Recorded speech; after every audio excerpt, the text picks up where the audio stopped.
Welcome back to Get Around the Ozarks. I'm Micah Arcuri, and today we are joined by a very, very special guest, Vicke Kepling. Hi, Vicke. Hi, thanks for having me. Of course, very nice to meet you. And so we heard that you're running for Missouri State Representative. Is that true? That is. I'm running for House District 135.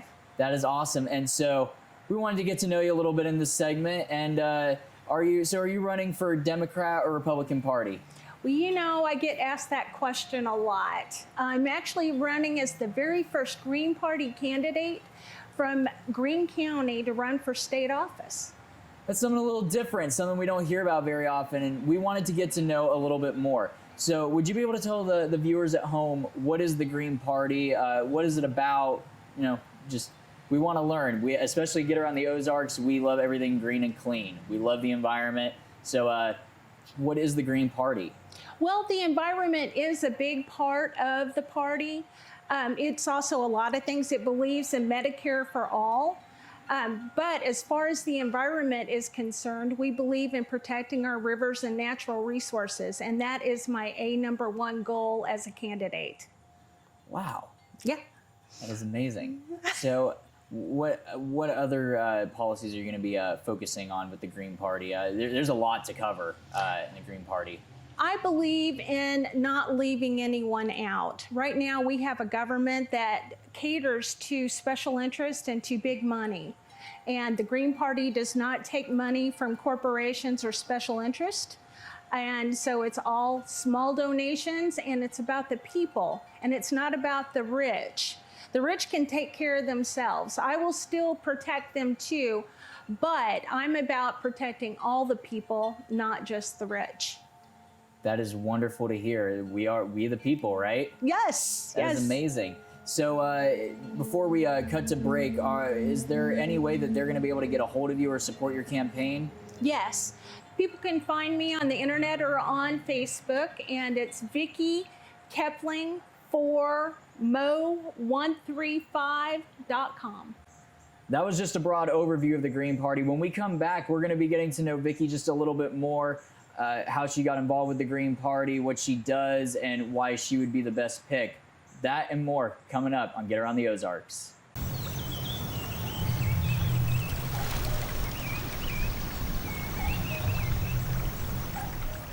I pledge allegiance to the earth and to all the life it supports. One planet in our care, irreplaceable, with sustenance and respect for all. Hello, I'm Vicke Kepling, and I'm running for state representative in Missouri House District 135. Let's make history.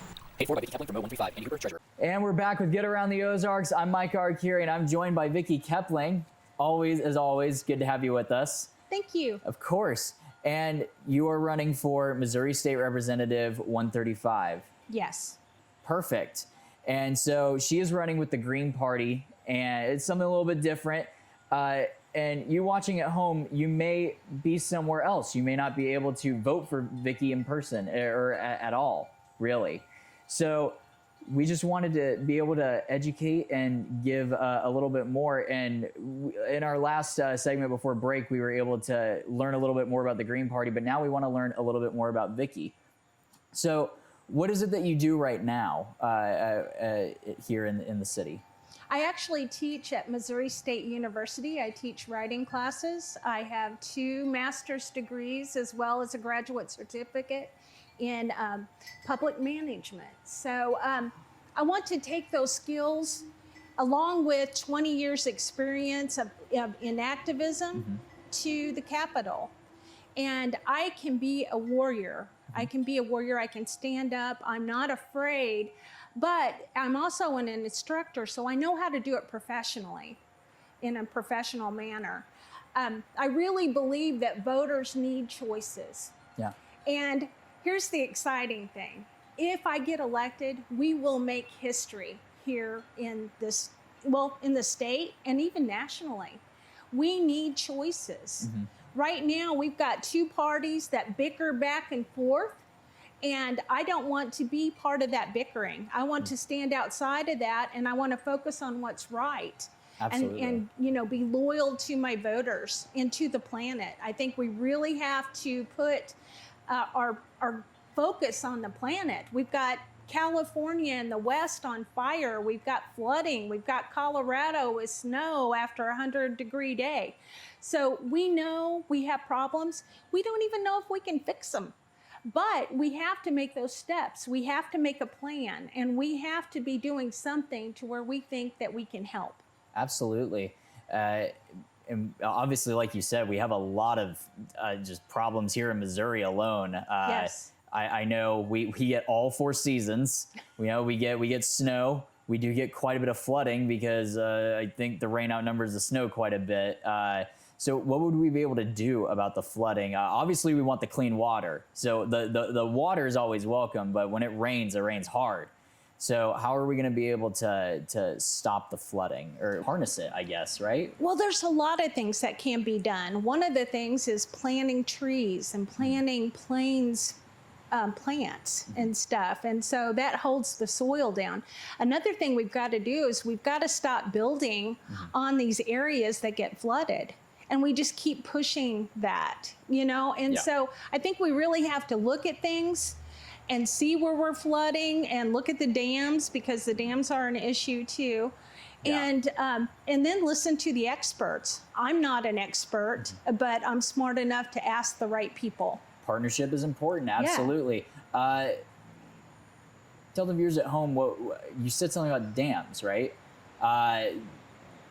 What can we do about dams? Do we need to update structures, or how many dams do we have in Missouri? I don't even know that question. I really don't know. But again, we have scientists that know about these dams, and a lot of the flooding happens to the north of us, and so that's where the big farms are. And then you look at the corporate farms, the CAFOs, and so once those floods happen, then that ends up taking that pollution all over the state and down the rivers and stuff. So it can be done, but we have to look at things and make hard decisions. Yeah, and you said you're an instructor. You've had leadership experience. You know how to delegate the tasks to the people that have the area of expertise in whatever it is. It's all a collaboration, right?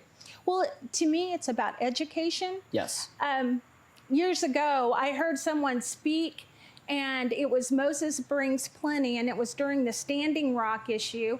And he said, it's time to educate, not discriminate. And what that means is we've got to stop building walls.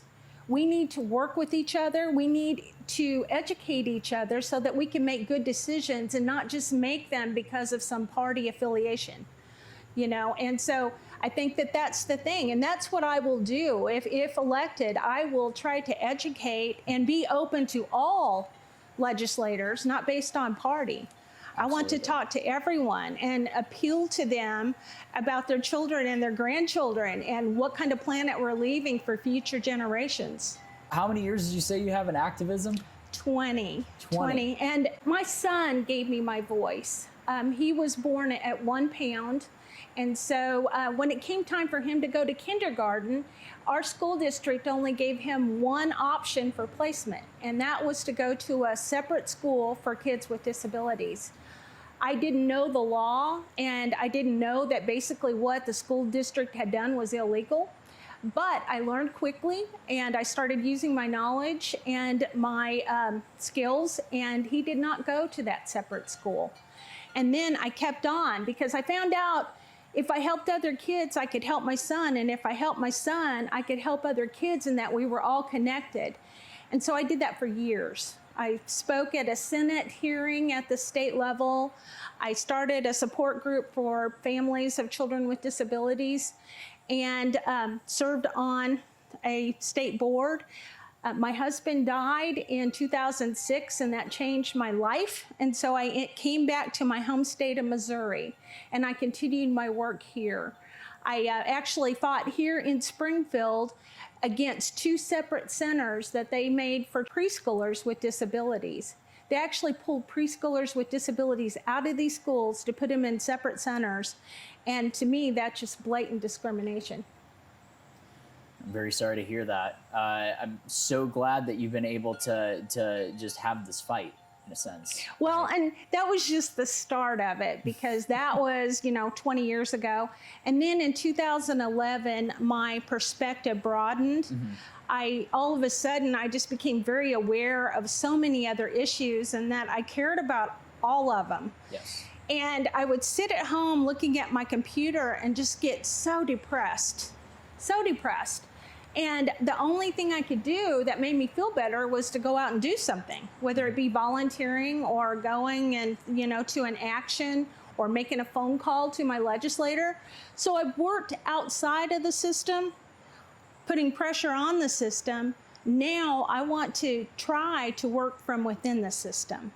Absolutely. You've seen it from all angles. Yes. And so with all of that experience from these different avenues, can you tell the viewers at home why voting for the Green Party would not be a wasted vote? Obviously, it's dominated by two parties, and it's like you said before, we have a ton of party options to choose from. Why might this be a good new beginning for us here in the United States of America? Well, there's a few things. One thing is no vote is a wasted vote. No vote is a wasted vote. There's too many people that don't even vote because they're not fired up. They're not given good choices. So if they're not given good choices, they're not going to come out and actually vote. So no vote is a wasted vote. And when you're dealing with a third party, we need to hear more sides. Again, when you only have two parties, which people think that we just have two parties, then that sets up a duopoly. Yeah. And so you get this polarization. And that's what's happening now. And it's so extreme. And I'm running one time unless I win. And the reason is it's very expensive. The two parties, they have money coming in, and they like that. And so it's hard to compete with that. And so 4 years ago, Steve Helms, the incumbent in the race, raised $250,000. I can't compete with that. So what I do is I walk to houses. I was door knocking, but now I'm lit dropping. And I've been to my whole district, and that's over 17,000 homes. And I've started on my second time around. So the difference is, okay, so normally the third parties are not very competitive. I am running a very active campaign, and I'm trying to do all the things that I need to do to be competitive. People can trust me. I am trustworthy. I will not allow money to buy my vote. So if I go to the Capitol, people can trust that I will be there for them and for this planet. That is incredible to hear. I mean, we need this kind of transparency in today's climate. No pun intended. But, it's good to get this, not only seeing that, you've had experience, you are a person, you're among the community, but also understanding that, money is involved. Money, is what helps with the campaign. It helps our communities, helps upgrade, the dams and being able to plant more trees and many more things that we know we can expect from the Green Party. Well, we have problems here in Missouri. There are some states that send out booklets about the candidates and where they stand on all the issues. We don't have that here in Missouri. So that leaves it up to candidates like me to raise awareness of my candidacy by either making phone calls or doing lit drops or interview like this. So it makes it harder on the candidate, and it makes it more expensive. So we need to move towards a system that is more open to other parties and more ideas, and that educates the public about the candidates so that we don't have the two-party stronghold and the duopoly and the arguing that we have today. Absolutely. And you've mentioned lit drop a couple of times. Can you talk about that? What is a lit drop for the people? Well, there's a lot of different things. My first round in my district, I did a brochure, and I printed these at home. They're not the best looking things, but they only probably cost 4 cents. So here, I've got a map of the district. Marketers told me not to do that, but people really like to know what map they're in or what district they're in. and then where I stand on issues and my history and how to get a hold of me. Okay, so the first round I did this, and then along with a refrigerator magnet. And we put these together ourselves. The front is just a business card and the back's a magnet, and so we made those. And then my second round is I did a pledge to the earth on a 4x6 card. And then on the back, I put about me. And I did this so in case people didn't like me for whatever reason, we're still getting the environmental message out. And maybe they would still keep this even if they didn't support what I stood for. So, and I've ordered 15,000 what they call EDDM cards for mailers. With the postal system, if I was to mail something this size, a 4x6, it would be 36 cents. And so if you go larger, it's actually cheaper, which doesn't make a lot of sense. But so the larger card is only 19.1 cents. Fantastic. But when you send that out to 17,000 people, that's $2,700. And so I'm trying to decide how much to send it to. And that's the thing, when you're the two larger parties that have a lot of money, they send out multiple mailers, and sometimes they're even nasty. I'm not going to play that game. No. Again, transparency, it's very much appreciated. We see the inside of the campaign right here. Yes. What it means to just grassroots, right? It is. It's grassroots. Like, this is 4 cents, this is 8 cents. So my first time around, I was spending 12 cents. And this is less than 3 cents a piece. So if I'm, or my friends or whatever, if we're volunteers, if we're out doing these, it's only 3 cents a piece to go to house. It just takes a long time when you have a district that's really large. Before we close things out, it seems really just phenomenal how responsible you are, how I just admire the attention to detail. I think that's very important. We can see just even down to the T, like what you've spent in a sense. We get a general idea. And I think that's very important to just be very open about it. We thank you for that. Thank you. How might people reach you once again through the Green Party or to support your campaign? Well, as far as spending, though, I do have an MBA. My first master's degree was a master's in business administration, and also that included a lot of marketing. So my goal was to get the most bang for the buck. When you have friends that are giving $10, $20, $5, I would not feel good about wasting their money, you know? And so I set out to do the most I could on a small amount of money, and I think we're doing it, you know, and especially walking. People see me walking. I'm the walking candidate. I'm going, you see me everywhere, and I'm walking, you know? And so I think that we have done a pretty good job with the campaign. But I can use volunteers if anybody wants to lit drop and help the campaign in any way. Again, you can reach me at Vicke Kepling or mo135.com. Fantastic. We thank you so much for the time you spent to come and talk to us. Thank you once more, Vicke. Thank you. Thank you. And just a reminder, if you at all want to contribute your time or donations to the Green Party, the link is going to be right there on the screen. Go check it out. You can find so much more information about the Green Party and Vicke's campaign. So be sure to go and check that out. Remember, we just want to educate. We want to bring new awareness here in the election cycle, and continue to exchange new ideas and meet somewhere in the middle with everybody. Thank you so much for joining us. Whatever time you're watching us, day or night, we always appreciate you watching us here at Get Around the Ozarks, exploring your backyard. Maybe we just might drop in and say hi. I'm Mike Arakiri. Thank you so much, and we'll see you next time.